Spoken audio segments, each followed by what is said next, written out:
crowded diner, a loud customer, a moment of pure cruelty.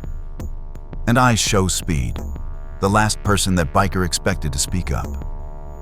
If you've ever been mistreated at work, ignored while doing your best, or made to feel small by someone louder, this story is for you. Comment, respect workers, if you believe kindness still matters. It was nearly 2 a.m., the kind of hour where the streets are quiet, the neon lights hum, and only a few places stay open.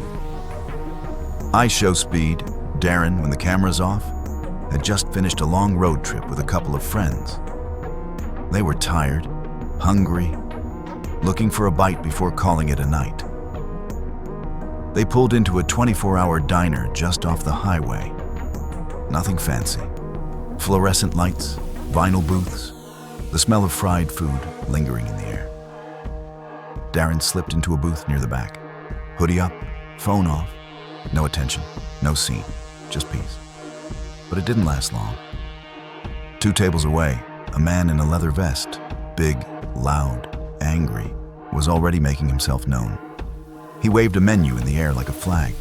"Hey, what is this? Prison food?" His voice echoed across the diner. The waitress who approached him was young, maybe mid-20s. Thin arms, tired eyes, but polite. "I'm sorry, sir, if there's something wrong." He cut her off. "You call this a steak? It's rubber. My dog wouldn't touch this." The few other customers fell silent. Forks paused midair. Then came the real dagger. "She looks like she can't even carry a tray, let alone serve food." Laughter from his booth. The waitress flinched, but she didn't talk back. She apologized. Again. Offered to fix it. Bring something else. But he wasn't interested in food anymore. He was feeding off the power. And then he shoved the plate. It clattered to the floor, steak and all. A wet, humiliating splatter across the white tiles. The entire diner froze.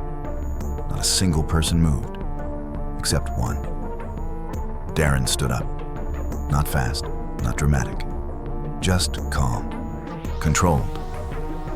He walked straight over, past the biker, and knelt beside the waitress.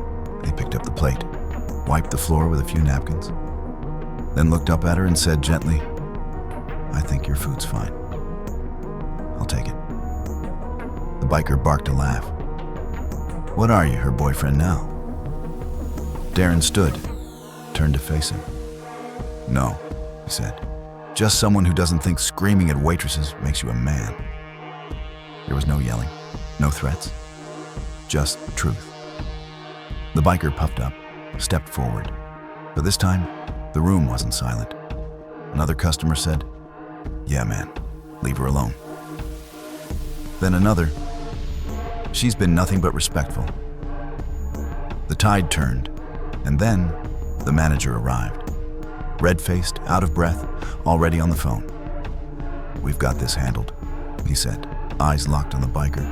"Cops are on their way. You need to leave. Now." The biker cursed under his breath. But the room was no longer his. He tossed some cash on the table, more to look tough than to pay, and stormed out. The door slammed behind him. Silence again. Relief. The waitress stood frozen, still shaken. But okay. She looked at Darren, confused, grateful. "You didn't have to do that," she said softly. He smiled. "I know." Then he placed the plate on his table, sat back down, and started eating.